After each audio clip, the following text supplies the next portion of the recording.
dear NEET aspirants.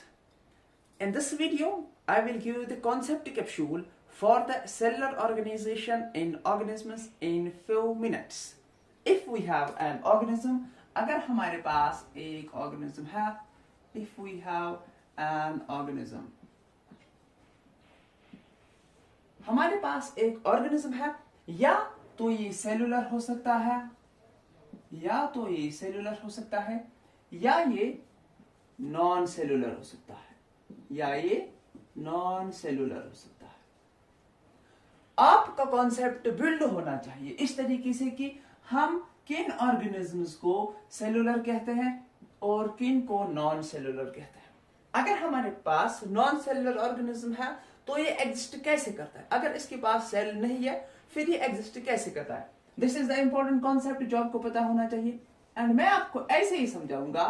For example, हमारे पास cell है, हम इसको सेल क्यों कहेंगे, इसमें क्या ऐसा पर्टिकुलर चीज होना चाहिए या इंपॉर्टेंट कैरेक्टरिस्टिक होनी चाहिए जो हम इसे सेल कहेंगे। इंपॉर्टेंट बात यह है कि एक सेल जो होनी चाहिए वो इंडिपेंडेंटली एग्जिस्ट करनी चाहिए। लेकिन अगर हम इसमें वायरसेस की बात करेंगे, अगर हमारे पास वायरसेस होते हैं, they are non living outside the cell. अगर हम वायरसेस की बात करेंगे, अगर हम वायरसेस की बात करेंगे, ये जो वायरस होते हैं ये बॉडी के बाहर नॉन लिविंग होते हैं, या हम वायरॉइड्स की बात करेंगे, वायरॉइड्स की बात करेंगे। ये दो ऑर्गेनिज्म ऐसे हैं जो नॉन सेलुलर कैटेगरी में आते हैं। इसमें हमारे पास न्यूक्लियोप्रोटीन्स होते हैं और उसके ऊपर कैप्सिड प्रेजेंट होता है। इतना आपके लिए इसमें काफी है।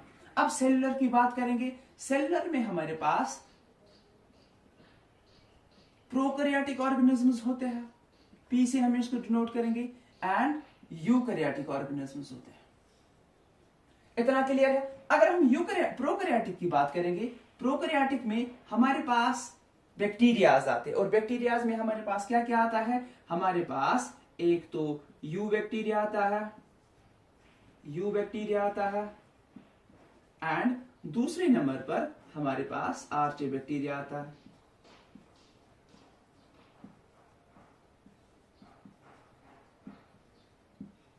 Now we have another one, that is the eukaryotic portion.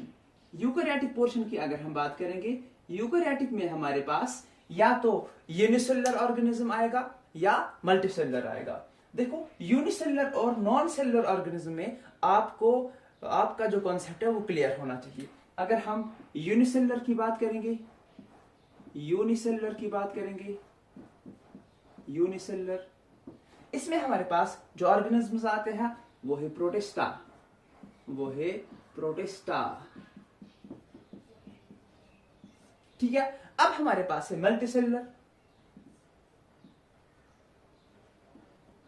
Multicellular, multicellular. इसमें हमारे पास क्या क्या आएगा, मल्टीसेलुलर में हमारे पास फंजाई आएगा, प्लांट आएगा या प्लांट्स आएंगे, एंड एनिमल्स आएंगे।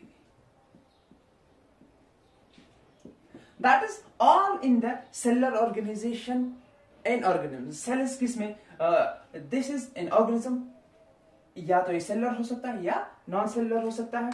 This is the concept that is very important for the NEET examination. एक रिवाइज करेंगे, ऑर्गेनिज्म सेलुलर हो सकता है या नॉन सेलुलर हो सकता है। नॉन सेलुलर और दोज ऑर्गेनिजम्स जिनमें सेल्स प्रेजेंट नहीं होते। फिर ये कैसे एग्जिस्ट करते हैं, बिकॉज जब ये आउटसाइड ऑफ द सेल होते हैं तो ये नॉन लिविंग हम इसे कहते हैं।